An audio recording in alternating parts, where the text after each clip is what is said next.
Hi friends, welcome my YouTube channel. आज हम बात करेंगे सेंटेंस के। सेंटेंस क्या होता है, सेंटेंस कहते किसे हैं। बिना टाइम वेस्ट किए आइए स्टार्ट करते हैं वीडियो को। देखिए सेंटेंस की हमने डिफिनीशन लिखा है। A group of word which give a complete sense are called sentence. Okay, इसको हिंदी में कहें तो शब्दों का ऐसा समूह जो हमें पूरी जानकारी दे उसे हम वाक्य या सेंटेंस कहते हैं।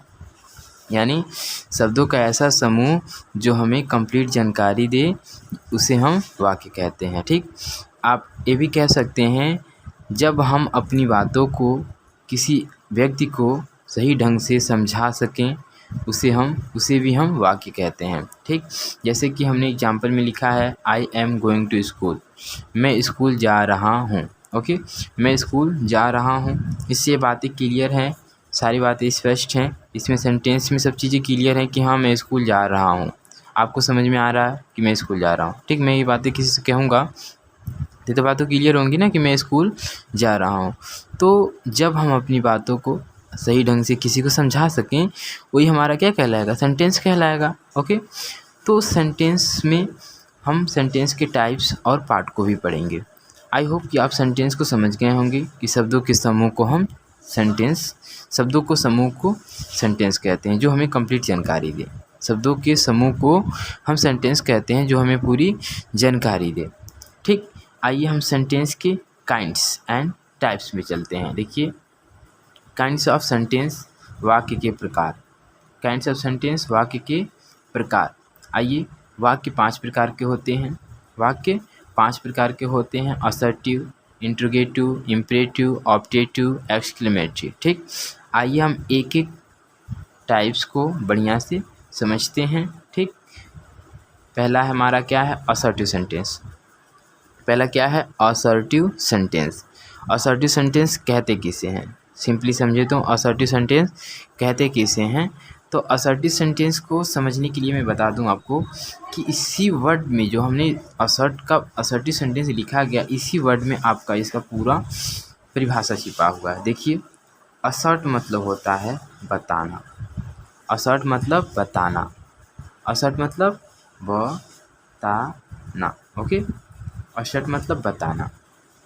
ओके, जब हम अपनी बातें किसी के सामने एक्सप्रेस करते हैं, व्यक्त करते हैं, जब हम अपनी बातें किसी के सामने व्यक्त करते हैं या किसी की कथन को व्यक्त करते हैं उसे ही हम असर्टिव सेंटेंस कहेंगे। ठीक, इसमें आएगा स्टेटमेंट। क्या आएगा, स्टेटमेंट। स्टेटमेंट मतलब बयान देना, बयान देना। ओके, स्टेटमेंट मतलब क्या होता है, बयान होता है ना। स्टेटमेंट मतलब बयान।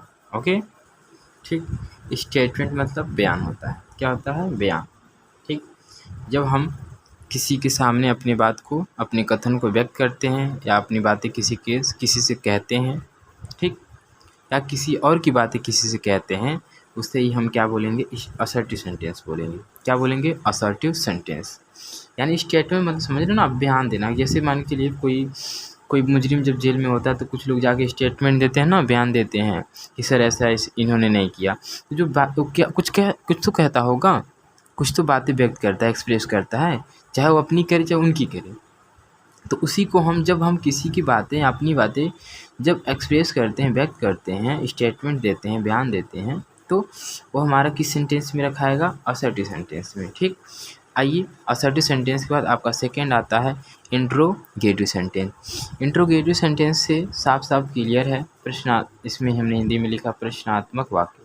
इससे सारी चीज़ें क्या हैं, क्लियर हैं कि इसमें जो भी बातें की जाएंगी वो सब क्या होंगी, आस्क के क्वेश्चन, यानी क्वेश्चन वर्ड होगा। इसमें आपसे जो भी सेंटेंस में, किसी भी सेंटेंस में अगर क्वेश्चन वर्ड आ जाता है तो बिना सोचे समझे आप ये बता सकते हैं कि ये कौन सा सेंटेंस है। ओके, देखिए, सेंटेंस को पहचानना बहुत इंपॉर्टेंट होता है, बहुत ज़रूरी होता है। क्योंकि आप कहीं अगर इंग्लिश सब्जेक्ट आप में है, आप इंग्लिश पढ़ते हैं, अगर इंग्लिश से इंटरेस्ट है आपको, अगर आप किसी इंटरव्यू या किसी भी लाइन में आप जाते हैं इंग्लिश के क्षेत्र से या इंग्लिश सब्जेक्ट से, तो वहाँ पे ये सब चीज़ें लोग पूछते हैं, काफ़ी पूछते हैं। ठीक, कि कोई सेंटेंस दे देंगे, ये पूछें ये कौन सा सेंटेंस है। ये मैंने खुद इसका मतलब मुझे आभास है, मुझे पता है, क्योंकि मैंने एक बार इंटरव्यू देने गया था तो मुझसे कुछ क्वेश्चन, इससे कई क्वेश्चन हमसे पूछा गया था जिसमें मैंने जवाब लगभग सबका सही दिया, कुछ मिस्टेक भी हो गया था क्योंकि तब पढ़ा नहीं था अच्छे से। बट अब उसके बाद जब मैं आया तो मुझे लगा कि नहीं, कितना इंपॉर्टेंट है, इसलिए मैं बता रहा हूँ कि सेंटेंस को पहचानिए कि कौन सा सेंटेंस है, ठीक। असर्टिव सेंटेंस आप समझ गए, जब किसी सेंटेंस में कोई बात कही जाएगी किसी व्यक्ति द्वारा या अपने द्वारा, उसे हम असर्टिव सेंटेंस कहेंगे।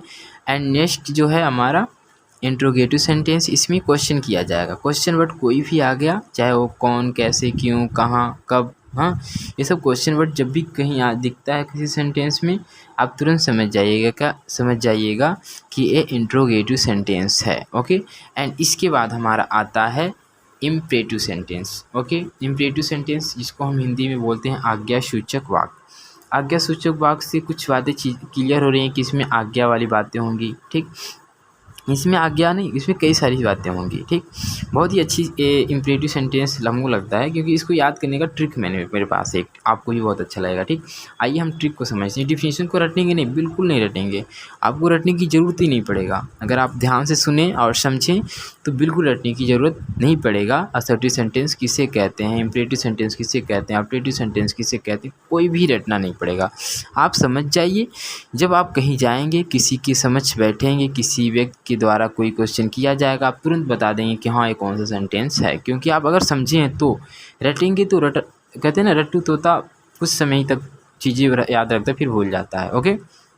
तो आइए इम्परेटिव सेंटेंस को समझते हैं। इसका ट्रिक हमारे पास है करो, ठीक। ये वर्ड दिख रहा है, बस इस वर्ड को याद रखिए, आपका इम्परेटिव सेंटेंस तैयार है। कैसे, आइए दिखाते हैं। देखिए क है, के फॉर कुछ नहीं, काट दीजिए, के फॉर कुछ नहीं, a for advice, a for advice. Okay. A for क्या होगा, एडवाइस। और हमारा आर फॉर क्या होगा, रिक्वेस्ट, आर फॉर रिक्वेस्ट, ठीक। आर फॉर यू है, R for request. Okay. And O for order. 3 word दिख रहा है आपको, a for advice, R for request, sorry ठीक, a for advice, R for request, O for order. 3 चीज़ें आपको दिख रही हैं, दिख रहा है ना, ठीक। इस तीनों वर्ड को याद रख लीजिए, बस आपका इन तीनों वर्ड को याद रखिए, आपका इम्परेटिव सेंटेंस तैयार है। क्या है, तैयार है, बिल्कुल अच्छे से तैयार है, कोई दिक्कत नहीं होगा, कोई डाउट नहीं होगा। कैसे, की को आप हटा दीजिए, के फॉर समझिए कुछ नहीं है, A for advice, R for request, O for order. Advice समझते हैं आप, एडवाइस को हम सलाह बोलते हैं, सलाह। एंड रिक्वेस्ट को क्या बोलते हैं, रिक्वेस्ट को आज्ञा नहीं बोलेंगे, इसको विनती बोल सकते हैं, प्रार्थना कह सकते हैं, प्रार्थना या कुछ भी समझें अपनी समझने के लिए। इसमें हम रिक्वेस्ट करते हैं ना, किसी से प्रार्थना करते हैं, समझ लीजिए यही हो सकता है, और कुछ और भी हो सकते हैं, आपकी थिंकिंग है। एंड ऑर्डर मतलब क्या होगा, आज्ञा,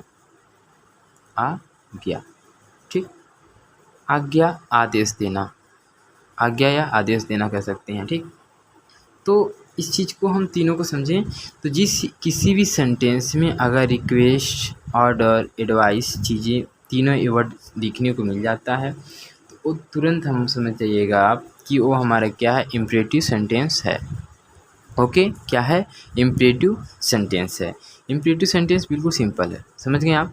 इसमें एडवाइस, रिक्वेस्ट, ऑर्डर तीनों चीज़ें मिलती हैं, वो हमारा क्या कहलाएगा, इम्परेटिव सेंटेंस कहलाएगा। देन इसके बाद हमारा आता है ऑब्जेक्टिव सेंटेंस। ऑब्जेक्टिव सेंटेंस यानी इच्छा सूचक वाक्य। क्या होगा, इच्छा सूचक वाक्य।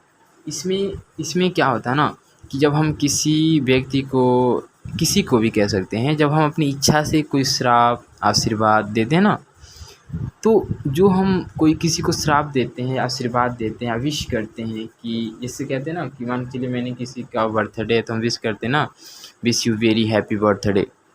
तो अपनी इच्छा से ही किसी को हम विश करते हैं कि तुम खुश रहो, बर्थडे, जन्मदिन मुबारक हो। ओके। तब वहाँ पे जो भाव व्यक्त होता है ना, जब हम अपनी इच्छा से किसी व्यक्ति को ब्लेसिंग करते हैं या विश करते हैं या प्रार्थना करते हैं या किसी को श्राप देते हैं, जब उस जगह पे हम कोई बात अपनी इच्छा से कहते हैं, जो भाव व्यक्त होता है, जो वर्ड यूज करते हैं, वो हमारा क्या कहलाएगा, ऑब्जेक्टिव सेंटेंस कहलाएगा। जब हम अपनी इच्छा से किसी को श्राप देंगे, आशीर्वाद देंगे। समझे? ऑब्जेक्टिव सेंटेंस ये होता है। एंड इसके बाद आता है आपका exclamatory sentence. Okay, exclamatory sentence क्या होता है? इन वाक्यों को हम समझें तो सुख दुख आश्चर्य भावों को बोध होता है। इसमें सुख दुख और आश्चर्य भावों का हमें बोध होता है। जैसे सडन अचानक से हमें कुछ आश्चर्य भी हो जाता है। मानिए सपोज कि हम कुछ करते हैं, अचानक से कॉल आया कि हमारे घर पे कुछ हो गया, घटना हो गई, तो हम कहते हैं कैसे हो गया। वहाँ पे जो हम कहते हैं ना, हाँ वाह ना, तो सॉरी, वहाँ पे हम कहते हैं ये कैसे हो गया, हाँ ये कैसे हो गया। जैसे किसी जगह पे हम जाते हैं, कोई बहुत ही ब्यूटीफुल या बहुत ही अच्छी सीन है, जगह है, तो वहाँ पे हम इस चीज़ को देखकर कहते हैं ना, वाह ब्यूटीफुल सीन, बहुत ही अच्छा जगह है। तो वहाँ पे जो भाव हम कह रहे हैं वाह, ये हमारा एक्सक्लेमेटरी सेंटेंस है। जब हम अचानक से हमारे अंदर से कोई भाव व्यक्त होता है सडन, तो वो हमारा क्या कहलाएगा? एक्सक्लेमेटरी सेंटेंस कहलाएगा। ओके, एक्सक्लेमेटरी सेंटेंस आपको समझ में आया अच्छे से? एंड इम्परेटिव, ऑब्जेक्टिव, एक्सक्लेमेटरी सब आई होप कि समझ में आया होगा। अगर फिर भी नहीं समझ में आता है तो आप कमेंट कर सकते हैं। कमेंट में अपने फीडबैक को ज़रूर दीजिएगा कि सर आप में क्या कमी है, क्या कमी नहीं है, क्योंकि आप कुछ बताएंगे तो शायद हमें भी सीखने को मिले। बट मैंने अपनी पूरी तरह से पूरी कोशिश किया कि सेंटेंस को हम समझा सकें आपको। सेंटेंस को टाइप्स को हमने बता दिया। ओके, सेंटेंस क्या होता है आप जान गए होंगे आई होप। ठीक, नहीं जाने होंगे तो वीडियो को दोबारा देखिएगा। ओके, अच्छे से समझ में आएगा। सेंटेंस के पार्ट को हम नेक्स्ट वीडियो में डालेंगे, क्योंकि वीडियो बहुत लंबा हो जाएगा तो फिर दिक्कत हो जाएगी। हाँ, लंबा वीडियो होने के कारण रीज़न ये होता है, बड़ा होने की वजह से थोड़ा प्रॉब्लम हो जाती है आपको भी हमें भी। ओके, तो हम वीडियो को छोटा करेंगे और जल्द से जल्द सोचेंगे। देखिए, छोटा वीडियो करने का मतलब ये होता है कि आप कम समय में चीज़ों को समझ जाएँ, ये हमारा लक्ष्य है, ये हमारा, हम यही सोचते हैं हमेशा। फिर भी वीडियो कभी कभी लंबा बढ़ जाता है, क्योंकि अपनी बातें कहने में कुछ समय लग जाते हैं। कुछ बातें बुक की हैं तो कुछ अपनी डालना पड़ता है, तभी तो आपको समझ में आता है। आई होप कि आपको हमारी बातें समझ में आ रही होंगी। फिर भी कोई दिक्कत है, कोई कन्फ्यूजन है, एनी डाउट, आज के क्वेश्चन आप क्वेश्चन करिएगा, बताइएगा सर कि ये चीज़ें नहीं समझ में आई। उस चीज़ पे हम वीडियो बनाएंगे, फिर से समझा सकेंगे, एक्सप्लेन कर सकेंगे। एंड आपको किस टॉपिक पे वीडियो चाहिए आप कमेंट में ज़रूर लिख के भेजें कि सर इस टॉपिक का वीडियो बनाइए। हम उस टॉपिक पे वीडियो अच्छे से आपको प्रोवाइड करवाएंगे। आई होप कि मेरी बातें समझ में आ रही होंगी आप लोग को और मेरा वीडियो अच्छा लगा हो। ठीक, thank you for watching my video.